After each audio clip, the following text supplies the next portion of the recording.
Aku seorang CEO dan punya segalanya. Tapi kenapa baru kali ini aku merasa hidup saat bertemu kamu? Dia pikir hidupnya sudah sempurna. Harta melimpah, jabatan tinggi, dan semua orang tunduk padanya. Tak ada yang berani menolak, tak ada yang tak bisa ia beli. Tapi siapa sangka, satu kejadian kecil di tempat yang tak pernah ia bayangkan justru mengubah arah hidupnya selamanya. Bukan karena kekuasaan, bukan karena uang, tapi karena ketulusan seorang gadis sederhana yang bahkan tak memiliki apa-apa. Dan dari pertemuan itulah, seorang CEO tajir melintir akhirnya merasakan sesuatu yang belum pernah ia miliki sebelumnya, hingga membuatnya bersujud syukur. Karena cinta. Di dunia yang sering menilai segalanya dari harta, jabatan, dan status sosial, kita kerap lupa bahwa kebahagiaan sejati justru hadir dari ketulusan dan kesederhanaan hati. Kisah ini akan membawa kita pada perjalanan tak terduga ketika cinta hadir di tempat yang paling sederhana dan mengubah hidup seseorang selamanya. Sebelum kita lanjut, jangan lupa dukung channel ini dengan klik like, subscribe, dan share agar kami bisa terus menghadirkan kisah-kisah inspiratif yang menyentuh hati. Arka Pratama dikenal sebagai sosok yang nyaris sempurna di mata dunia. Di usia yang masih relatif muda, ia telah membangun kerajaan bisnis dari nol hingga menjadi salah satu perusahaan terbesar di kota.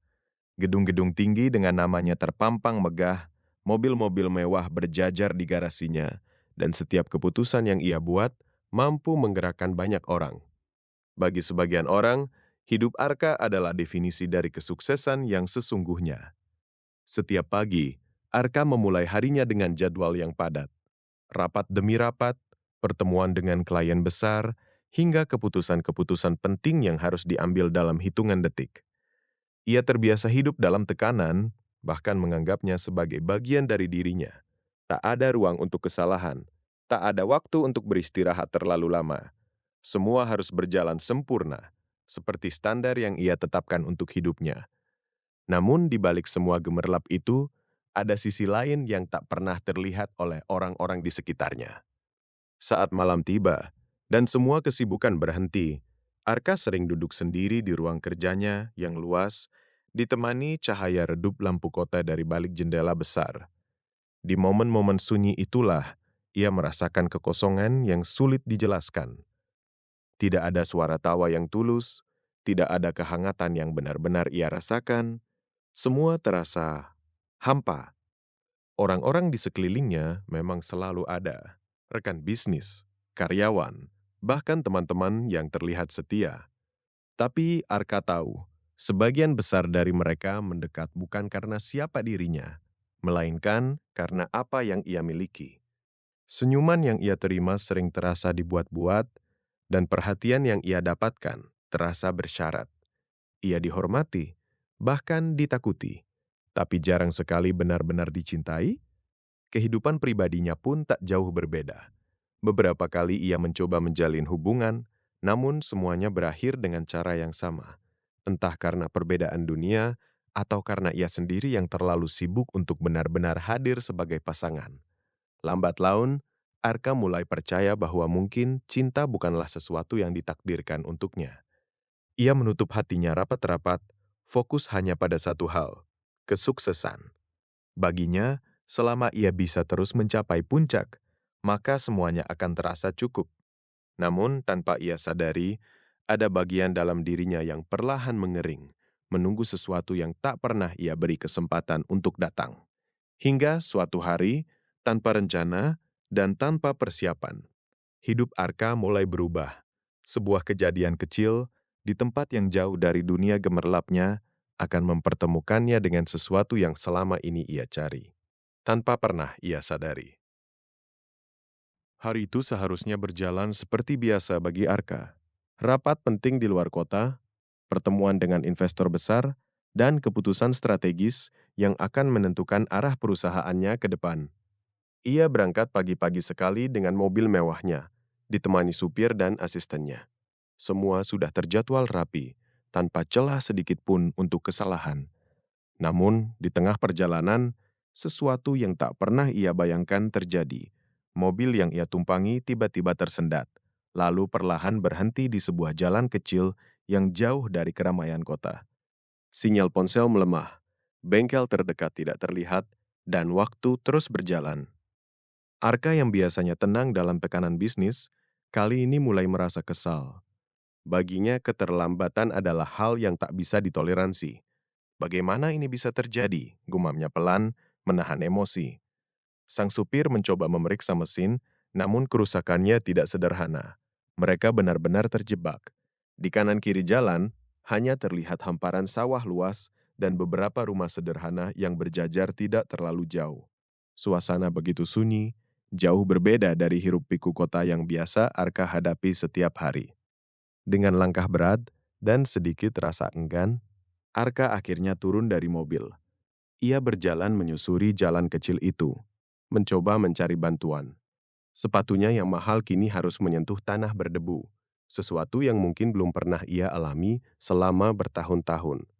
Disitulah, tanpa ia sadari, takdir mulai mempertemukannya dengan sesuatu yang akan mengubah hidupnya. Dari kejauhan, terlihat seorang gadis sedang menimba air dari sumur di samping rumah sederhana. Pakaiannya sangat biasa, wajahnya tanpa riasan berlebihan, namun ada ketenangan yang terpancar begitu alami. Arka mendekat dengan sedikit ragu. "Permisi, apakah di sekitar sini ada bengkel?" tanyanya singkat. Gadis itu menoleh. Tatapannya jernih, tanpa rasa takut atau canggung meski berhadapan dengan orang asing. "Sepertinya tidak ada bengkel dekat sini, Pak," jawabnya lembut. "Tapi, mungkin saya bisa bantu panggilkan warga yang ngerti mesin." Tidak ada kesan ingin mengambil keuntungan, tidak ada sikap berlebihan, hanya ketulusan sederhana. Sebelum Arka sempat menjawab, gadis itu sudah berjalan cepat ke arah rumah-rumah di sekitar, memanggil beberapa warga. Dalam waktu singkat, beberapa pria datang membantu memeriksa mobil Arka dengan alat seadanya. Arka hanya bisa berdiri diam, memperhatikan semua itu. Ia terbiasa membayar mahal untuk pelayanan cepat, namun di sini, bantuan datang tanpa diminta imbalan. Beberapa saat kemudian, gadis itu kembali menghampirinya sambil membawa segelas air. "Silahkan diminum, Pak. Cuacanya cukup panas," ujarnya sambil tersenyum. Arka menerima gelas itu sedikit terkejut. Sudah lama ia tidak menerima perhatian sekecil itu dari seseorang yang tidak menginginkan apapun darinya. Ia menatap gadis itu sejenak. "Alia," katanya singkat saat Arka menanyakan namanya. Nama yang sederhana, namun entah mengapa terasa berbeda di telinganya. Saat warga masih sibuk memperbaiki mobil, Arka duduk di bawah pohon rindang tak jauh dari sana. Untuk pertama kalinya dalam waktu yang lama, ia berhenti dari semua kesibukannya. Ia memperhatikan sekitar, angin yang berhembus pelan, suara burung, dan tawa ringan dari anak-anak yang bermain di kejauhan. Semua terasa asing, tapi juga menenangkan. Sesekali, matanya kembali tertuju pada Alia yang membantu warga dengan penuh perhatian. Tidak ada kesan ingin dipuji, tidak ada sikap dibuat-buat. Ia hanya melakukan apa yang menurutnya benar. Dan tanpa Arka sadari, ada sesuatu yang mulai berubah dalam dirinya. Bukan karena bantuan yang ia terima, bukan karena situasi yang memaksanya berhenti, tapi karena ketulusan yang selama ini tak pernah ia temukan di dunianya. Hari itu, di tempat yang jauh dari gemerlap kota, Arka bertemu dengan seseorang yang tak pernah ia cari, namun justru menjadi awal dari perjalanan yang akan mengubah hidupnya selamanya. Perbaikan mobil Arka ternyata memakan waktu lebih lama dari yang diperkirakan. Kerusakan pada mesinnya cukup serius, dan warga desa menyarankan agar suku cadang didatangkan dari kota terdekat. Itu berarti Arka harus tinggal sementara di desa kecil itu, sesuatu yang awalnya terasa seperti mimpi buruk baginya. Namun keadaan memaksanya untuk beradaptasi. Alia dan keluarganya dengan tulus menawarkan tempat tinggal sederhana untuk Arka selama menunggu mobilnya selesai diperbaiki. Rumah itu jauh dari kata mewah, dindingnya masih dari kayu, lantainya sederhana, dan perabotannya sangat terbatas. Tapi ada sesuatu yang tidak bisa dijelaskan. Suasana hangat yang langsung terasa begitu ia melangkah masuk. "Maaf kalau sederhana, Pak," ucap Alia dengan senyum kecil. Arka hanya mengangguk pelan. Untuk pertama kalinya, ia tidak merasa perlu mengeluh. Hari-hari berikutnya berjalan dengan ritme yang sangat berbeda dari kehidupan Arka sebelumnya. Tidak ada suara dering telepon tanpa henti, tidak ada rapat yang menuntut keputusan cepat. Sebagai gantinya, ia bangun dengan suara ayam berkokok, menghirup udara segar, dan melihat aktivitas warga yang berjalan dengan tenang. Di sela waktu itu, Arka mulai memperhatikan kehidupan Alia. Setiap pagi, gadis itu membantu orang tuanya mengerjakan pekerjaan rumah. Ia menimba air, memasak, dan sesekali membantu tetangga tanpa diminta. Tidak ada keluhan, tidak ada rasa terbebani. Semua dilakukan dengan ringan, seolah itulah kebahagiaannya. Namun, yang paling menyentuh hati Arka adalah saat malam tiba. Di sebuah musola kecil di ujung desa, Alia mengajar anak-anak mengaji. Lampu yang redup, tikar sederhana, dan suara anak-anak yang masih terbata-bata membaca ayat suci menciptakan suasana yang begitu hangat. Arka yang awalnya hanya lewat, tanpa sadar berhenti. Dari dalam musola, terdengar suara Alia melantungkan ayat-ayat Al-Quran dengan lembut. Suaranya jernih, penuh ketenangan. Seolah setiap huruf yang keluar membawa kedamaian.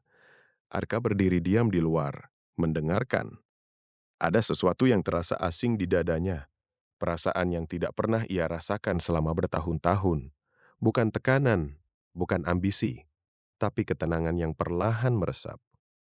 Sejak malam itu, Arka mulai sering datang ke musyola. Awalnya hanya duduk di luar, lalu perlahan memberanikan diri masuk dan duduk di sudut ruangan. Ia tidak banyak bicara, hanya memperhatikan. Alia sempat menyadari kehadirannya, namun tidak pernah menanyakan apapun. Ia tetap mengajar seperti biasa, seolah kehadiran Arka hanyalah bagian kecil dari rutinitasnya. Dan justru disitulah Arka merasa dihargai. Tidak diperlakukan istimewa, tidak disanjung berlebihan. Ia hanya menjadi dirinya sendiri. Suatu malam, setelah anak-anak pulang, Arka memberanikan diri berbicara. "Kamu selalu seperti ini setiap malam?" tanyanya pelan. Alia mengangguk. "Iya, mereka butuh belajar. Kalau bukan kita yang peduli, siapa lagi?" Jawaban sederhana, tapi terasa begitu dalam. Arka terdiam. Di dunianya, segala sesuatu selalu diukur dengan keuntungan. Tapi di sini, Alia melakukan semua itu tanpa mengharapkan imbalan apapun. Hari demi hari, Arka mulai melihat dunia dari sudut pandang yang berbeda. Ia yang dulu hanya percaya pada logika dan hasil, kini mulai memahami arti ketulusan. Dan tanpa ia sadari, bukan hanya pikirannya yang berubah.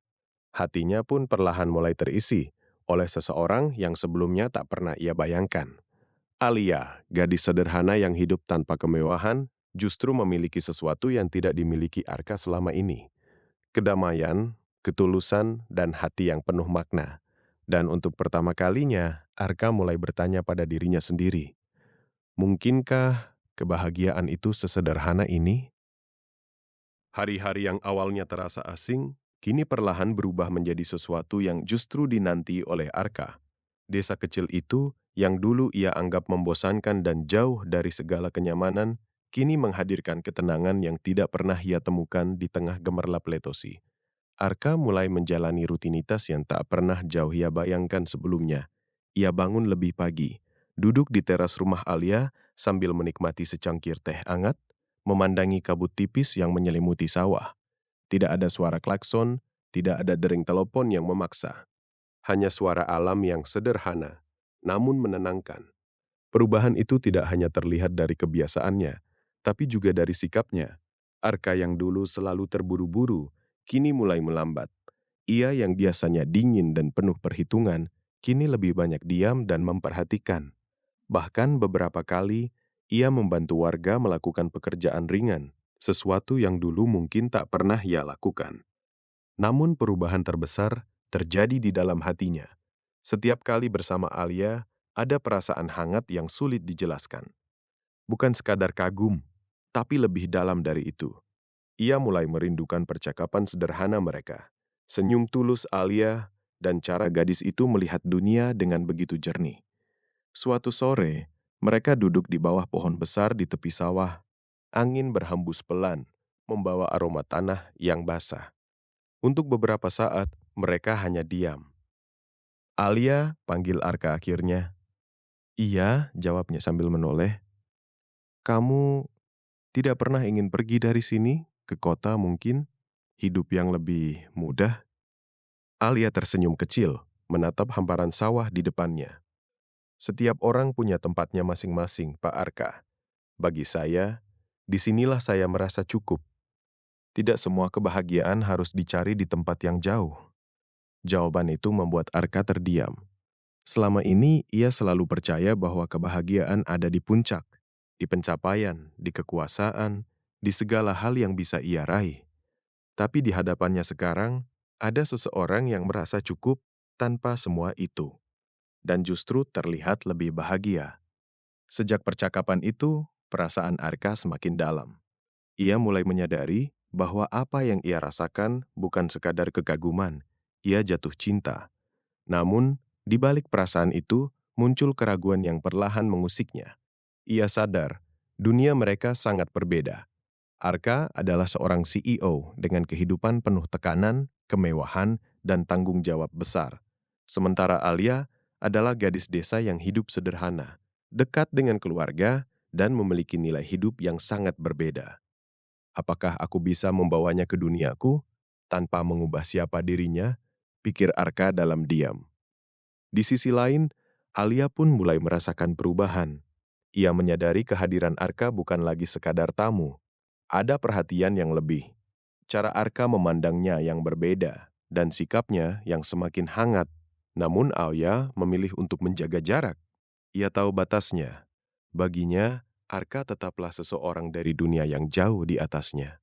Ia tidak ingin berharap terlalu tinggi, apalagi sampai melukai dirinya sendiri jika kenyataan tidak sesuai dengan harapan. Beberapa kali, Alia sengaja menghindari percakapan yang terlalu dalam. Ia tetap bersikap baik, namun tidak lagi sedekat sebelumnya. Perubahan itu terasa oleh Arka dan justru membuatnya semakin sadar betapa ia tidak ingin kehilangan gadis itu. Malam-malamnya kini tidak lagi sama. Ia tidak lagi memikirkan bisnis atau angka-angka. Yang ada di pikirannya hanyalah satu hal, Alia, seseorang yang hadir tanpa rencana, namun perlahan menjadi bagian terpenting dalam hidupnya. Hingga suatu saat, Arka menyadari satu hal yang tak bisa ia abaikan lagi, bahwa hatinya telah berubah, dan untuk pertama kalinya dalam hidupnya, ia harus mengambil keputusan bukan dengan logika seorang CEO, tapi dengan perasaan seorang pria yang sedang jatuh cinta. Hari kepulangan Arka akhirnya tiba. Mobilnya telah selesai diperbaiki, dan dunia yang selama ini ia tinggalkan seolah kembali memanggilnya, dengan segala kesibukan dan tanggung jawab yang menunggu. Namun kali ini, ada sesuatu yang berbeda. Langkahnya terasa berat. Bukan karena ia enggan kembali ke pekerjaannya, tapi karena ada satu hal yang belum selesai, perasaannya pada Alia.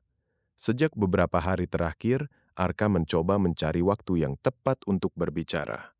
Namun setiap kali ia ingin memulai, keraguan selalu menghentikannya. Ia yang terbiasa mengambil keputusan besar dalam hitungan detik, kini justru takut menghadapi satu pengakuan sederhana.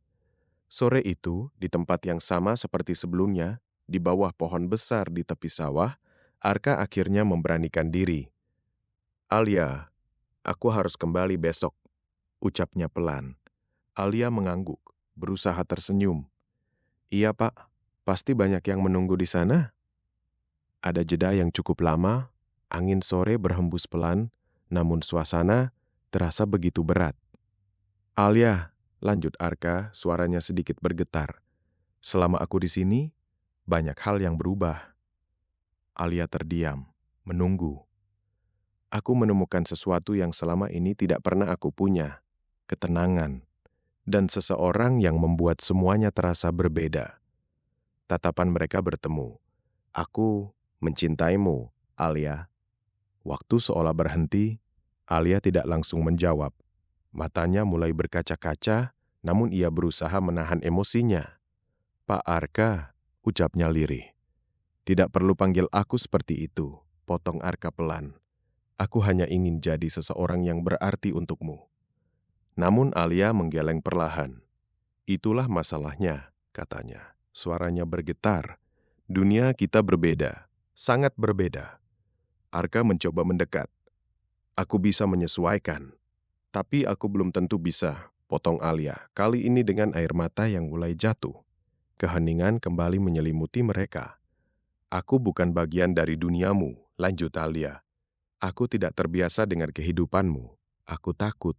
Suatu saat aku hanya akan jadi seseorang yang tertinggal di belakang. Kata-kata itu menusuk hati Arka. Alia, aku tidak melihatmu seperti itu.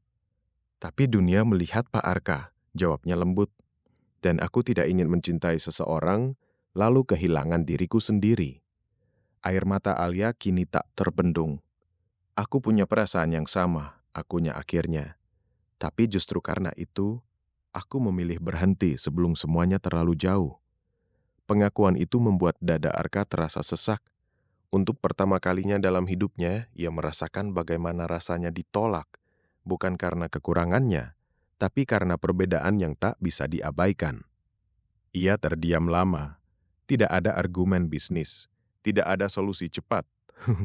Semua terasa begitu nyata dan menyakitkan. Alia bangkit perlahan. "Maafkan aku," ucapnya lirih sebelum melangkah pergi. Arka hanya bisa memandang punggungnya menjauh tanpa mampu menghentikan. Hari itu bukan hanya perasaannya yang diuji, tapi juga hatinya. Malamnya, Arka duduk sendiri di teras rumah. Tidak ada lagi ketenangan seperti sebelumnya. Semua terasa kosong, bahkan lebih kosong dari sebelum ia datang ke desa itu.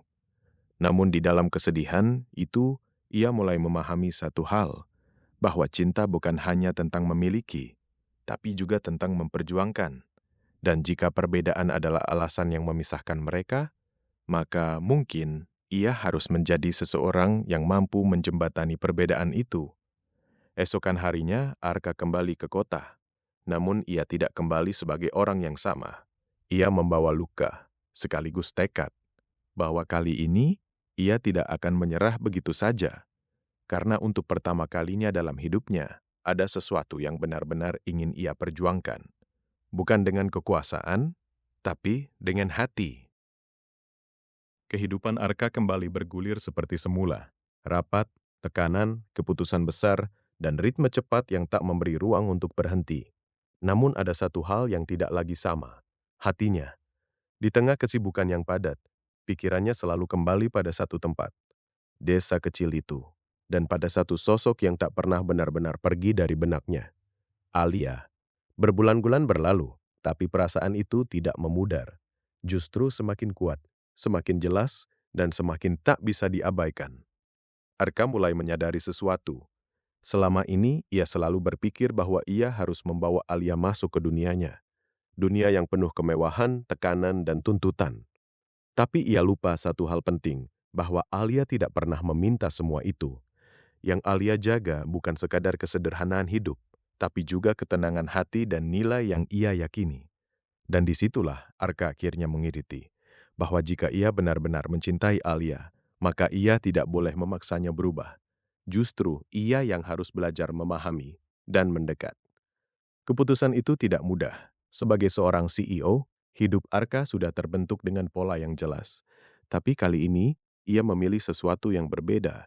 Ia mulai mengurangi kesibukan yang tidak perlu, memberi ruang untuk dirinya sendiri, dan, untuk pertama kalinya, mencoba mendekatkan diri pada hal-hal yang dulu ia abaikan. Arka mulai belajar mengaji. Awalnya terasa asing. Ia bahkan terbata-bata membaca huruf-huruf yang seharusnya sederhana. Tapi ia tidak menyerah. Setiap malam, setelah semua pekerjaannya selesai, ia meluangkan waktu untuk belajar. Bukan karena terpaksa, tapi karena ia ingin berubah dari dalam. Dan setelah sekian lama, Arka akhirnya kembali ke desa itu. Bukan dengan rombongan, bukan dengan kemewahan, tapi dengan kesederhanaan yang tulus. Ia datang sendiri, tanpa pengumuman, tanpa kesan ingin menunjukkan siapa dirinya. Saat Alia melihatnya, berdiri di depan rumah, ia terdiam. Ada sesuatu yang berbeda dari Arka. Bukan pakaiannya, bukan penampilannya, tapi sikapnya. Lebih tenang, lebih hangat, dan terasa lebih nyata. "Aku kembali," ucap Arka pelan. Alia tidak langsung menjawab. Hatinya dipenuhi berbagai perasaan yang bercampur. "Kenapa?" akhirnya ia bertanya. Arka menarik napas dalam. Karena aku belum selesai memperjuangkan sesuatu yang berharga, jawabnya. Malam itu, di mushola kecil yang menjadi saksi awal perubahan Arka, ia duduk di hadapan Alia dan keluarganya. Dengan suara yang jujur dan tanpa keraguan, Arka berkata, "Aku tidak ingin kamu masuk ke duniaku. Aku ingin membangun dunia baru bersama kamu." Arya menatapnya. Air mata mulai mengalir. "Aku tidak menjanjikan kemewahan seperti dulu, tapi aku berjanji akan menjaga apa yang kamu yakini dan belajar menjadi seseorang yang pantas untukmu." Keheningan menyelimuti ruangan. Untuk pertama kalinya, Alia melihat bukan seorang CEO di hadapannya, tapi seorang pria yang datang dengan ketulusan. Dan di saat itulah hatinya luluh. Beberapa waktu kemudian, mereka menikah dalam kesederhanaan. Tidak ada pesta mewah, tidak ada sorotan berlebihan. Hanya keluarga, warga desa, dan doa yang mengiringi. Saat ijab kabul selesai, Arka menundukkan kepalanya. Air matanya jatuh tanpa bisa ia tahan. Ia bersujud, bukan sebagai seorang CEO, tapi sebagai seorang hamba yang akhirnya menemukan makna hidupnya. Semua yang ia miliki selama ini, harta, jabatan, kekuasaan, tidak pernah memberinya perasaan seperti ini. Ketenangan, keikhlasan, dan cinta yang tulus. Di dalam sujudnya, Arka bersyukur, karena dari sebuah pertemuan yang tak direncanakan, ia menemukan sesuatu yang selama ini hilang dari hidupnya. Dan sejak saat itu, hidupnya benar-benar berubah. Bukan karena apa yang ia miliki, tapi karena siapa yang ia pilih untuk berjalan bersamanya. Kisah ini mengajarkan kita bahwa cinta sejati tidak pernah diukur dari seberapa tinggi jabatan, seberapa banyak harta, atau seberapa besar perbedaan status sosial. Cinta yang tulus justru tumbuh dari hati yang sederhana, dari ketenangan jiwa, dan dari niat untuk saling menerima apa adanya. Terkadang kita terlalu sibuk mengejar dunia hingga lupa bahwa kebahagiaan sejati bukan tentang memiliki segalanya, tetapi tentang menemukan seseorang yang membuat hidup terasa cukup.